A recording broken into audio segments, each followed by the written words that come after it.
ഒരു നല്ല ടീച്ചറും ഒരു ഗ്രേറ്റ് ടീച്ചറും എന്താണ് ഇവർ തമ്മിലുള്ള വ്യത്യാസം? അതൊരു പക്ഷേ ജന്മനാ കിട്ടുന്നൊരു കഴിവൊന്നും ആയിരിക്കില്ല കേട്ടോ. ശരിക്കും ആർക്കും പഠിച്ചെടുക്കാൻ പറ്റുന്ന ചില ടീച്ചിങ് സ്കിൽസാണ് ഇതിന് പിന്നിൽ. വാ, നമുക്ക് ആ സ്കിൽസിന്റെ ലോകത്തേക്കൊന്ന് പോയി നോക്കാം. ഒന്ന് ആലോചിച്ച് നോക്കൂ. എന്താണ് ഒരു നല്ല ടീച്ചറെ ഒരു ഗ്രേറ്റ് ടീച്ചറാക്കി മാറ്റുന്നത്? അതിന്റെ ഉത്തരം നമ്മൾ വിചാരിക്കും പോലെ എന്തോ ഒരു ഇൻബോൺ ടാലന്റ് ഒന്നുമല്ല, മറിച്ച് കഷ്ടപ്പെട്ട് പരിശീലിച്ചെടുക്കാൻ പറ്റുന്ന കുറേ സ്കിൽസാണ്. ഓക്കെ, അപ്പോൾ നമ്മൾ എന്തൊക്കെയാണ് നോക്കാൻ പോകുന്നതെന്ന് വെച്ചാൽ, ആദ്യം ഈ ഗ്രേറ്റ് ടീച്ചിങ്ങിന്റെ ആർട്ട് എന്താണെന്ന് നോക്കാം. പിന്നെ ടീച്ചർമാരുടെ ടൂൾ കിറ്റിലുള്ള 2 തരം സ്കിൽസ്, അതായത് ജനറൽ സ്കിൽസും കോർ സ്കിൽസും, അതിലേക്ക് കടക്കും. ശരിയായ രീതിയിൽ ചോദ്യം ചോദിക്കുന്നതും നമ്മളാരും അത്ര ശ്രദ്ധിക്കാത്ത ബ്ലാക്ക് ബോർഡ് ഉപയോഗിക്കുന്നതും എങ്ങനെയൊരു സ്കില്ലാകുന്നുവെന്ന് നമ്മൾ മനസ്സിലാക്കും. അവസാനം ഈ കഴിവുകളൊക്കെ എങ്ങനെ നേടിയെടുക്കാമെന്നും നോക്കാം. ശരി, അപ്പോൾ നമുക്ക് തുടങ്ങാം. ഈ മികച്ച ടീച്ചിംഗ് എന്ന് പറയുന്നത് എന്തോ ഒരു മാജിക് അല്ല, അതൊരു മെത്തഡാണ്, ഒരു ക്രാഫ്റ്റാണ്. അത് പ്രധാനമായും 2 തരം സ്കിൽസിനെ ബേസ് ചെയ്തിട്ടാണ് ഇരിക്കുന്നത്. നമുക്ക് നോക്കാം അത് ഏതൊക്കെയാണെന്ന്. അതെ, ഈ സ്കിൽസിനെ നമുക്ക് 2 ആയിട്ട് തിരിക്കാം. 1 ജനറൽ സ്കിൽസ്, 2 കോർ സ്കിൽസ്. ഇപ്പോൾ ജനറൽ സ്കിൽസ് എന്ന് പറഞ്ഞാൽ ക്ലാസ് റൂമിൽ പഠിക്കാനുള്ളൊരു അടിപൊളി അന്തരീക്ഷം ഉണ്ടാക്കുന്ന ടൂൾസാണെന്ന് വെച്ചു. അതേസമയം കോർ സ്കിൽസാണ് പഠിപ്പിക്കുന്ന കാര്യം കുട്ടികളുടെ തലയിലേക്ക് കൃത്യമായി എത്തിക്കുന്നത്. അതാണ് അതിൻ്റെ ഫൗണ്ടേഷൻ. ഓക്കെ, അപ്പോൾ നമുക്ക് ജനറൽ സ്കിൽസിൽ നിന്ന് തുടങ്ങാം. ഇതൊരു ടൂൾ കിറ്റ് പോലെയാണ്. എന്തിനാണെന്നോ, ക്ലാസ്സിലെ കുട്ടികളുടെയൊക്കെ ശ്രദ്ധ പിടിച്ചുപറ്റി പഠിക്കാൻ പറ്റിയൊരു നല്ലൊരു എൻവയോൺമെൻ്റ് ഉണ്ടാക്കിയെടുക്കാൻ. ഇതിലെ ആദ്യത്തെ സ്കില്ല് കുറച്ച് രസമുള്ള ഒന്നാണ്. പേര് സ്റ്റിമുലസ് വേരിയേഷൻ. ഹേയ്, പേര് കേട്ട് പേടിക്കേണ്ട, സിമ്പിൾ കാര്യമാണ്. കുട്ടികളുടെ ശ്രദ്ധ ക്ലാസ്സിൽ നിന്ന് പോകാതിരിക്കാൻ വേണ്ടി ടീച്ചർ മനഃപൂർവ്വം ചെയ്യുന്ന ചില ചെറിയ ചെറിയ മാറ്റങ്ങളില്ലേ, അത്രയുള്ളൂ. ഇനി ഇതിൻ്റെ ഏറ്റവും നല്ലൊരു ഡെഫിനിഷൻ എന്താണെന്നറിയാമോ? ഒരു ലെക്ചറർ ഇതിനെപ്പറ്റി പറഞ്ഞത്, വിദ്യാർത്ഥികളെ ആകർഷിക്കാൻ ഒരു ടീച്ചർ ക്ലാസ്സിൽ കാണിക്കുന്ന കാട്ടിക്കൂട്ടലുകൾ എന്നാണ്. എങ്ങനെയുണ്ട്? സത്യമല്ലേ? അടുത്തൊരു ജനറൽ സ്കില്ലാണ് ക്ലോഷർ. ഇത് ശരിക്കും ഒരു പാലം പണിയുന്നത് പോലെയാണ്. നമ്മൾ പഠിപ്പിച്ചു കഴിഞ്ഞൊരു ഭാഗം പെട്ടെന്നൊന്ന് സമ്മറൈസ് ചെയ്തിട്ട് അടുത്ത ടോപ്പിക്കിലേക്ക് കണക്ട് ചെയ്യുന്നു. അപ്പോൾ കുട്ടികൾക്ക് ആ ഒരു കണ്ടിന്യൂവിറ്റി കിട്ടും. എവിടെ നിർത്തണം എന്നറിയുന്നത് വലിയൊരു കഴിവ് തന്നെയാണ്, അല്ലേ? ചില പ്രസംഗങ്ങൾ കേട്ടിട്ടില്ലേ? ആളുകളൊക്കെ എഴുന്നേറ്റ് പോയി തുടങ്ങിയാലും അവർ നിർത്തുകയേ ഇല്ല. അതുപോലെ തന്നെയാണ് ക്ലാസ്സിലും.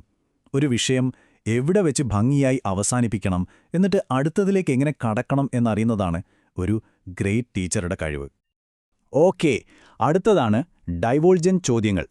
കുട്ടികളെക്കൊണ്ട് വെറുതെ ഉത്തരം പറയിപ്പിക്കുക എന്നതിനപ്പുറം അവരെക്കൊണ്ട് ചിന്തിപ്പിക്കുക, അവരുടെ ക്രിയേറ്റിവിറ്റിയും പ്രോബ്ലം സോൾവിംഗ് സ്കിൽസും വളർത്തുക. അതാണിതിൻ്റെ ലക്ഷ്യം. ഇതിനൊരു അടിപൊളി ഉദാഹരണമുണ്ട്. ഒരു ലെക്ചററുടെ മകന്റെ കഥയാണിത്. അപ്പോൾ സംഭവം ഇതാണ്. അവന്റെ സ്നാക്സ് അമ്മ എവിടെയോ ഒളിപ്പിച്ചു വെച്ചു. അവനത് കണ്ടുപിടിച്ചു. അപ്പോൾ അമ്മ ആ സ്ഥലം മാറ്റി, പിന്നെയും കണ്ടുപിടിച്ചു.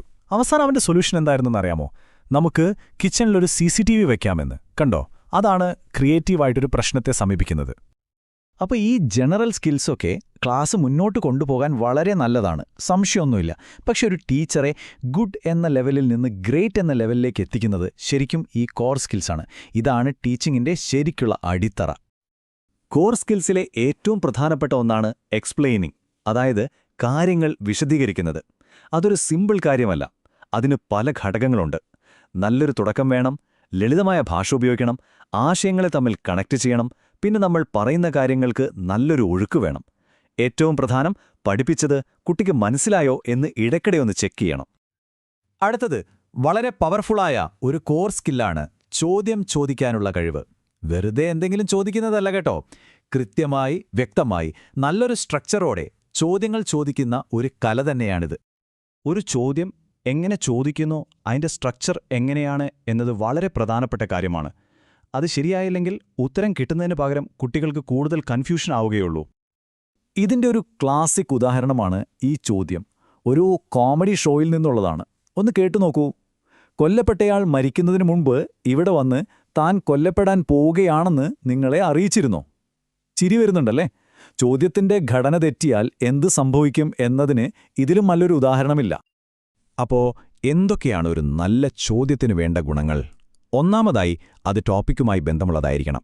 പിന്നെ ക്ലാസ്സിൽ എല്ലാവർക്കും വ്യക്തമായി കേൾക്കാൻ പറ്റണം. പക്ഷേ ഏറ്റവും പ്രധാനം ഇതാണ്, അത് കുട്ടികളെക്കൊണ്ട് ചിന്തിപ്പിക്കണം. അവരുടെ അറിവ് കൂട്ടാൻ സഹായിക്കുന്ന ഒന്നായിരിക്കണം ആ ചോദ്യം. ഇനി നമ്മൾ അധികമാരും ഒരു സ്കില്ലായിട്ട് കണക്കാക്കാത്ത എന്നാൽ വളരെ വളരെ പ്രധാനപ്പെട്ട ഒരു കാര്യത്തെക്കുറിച്ചാണ് സംസാരിക്കാൻ പോകുന്നത്.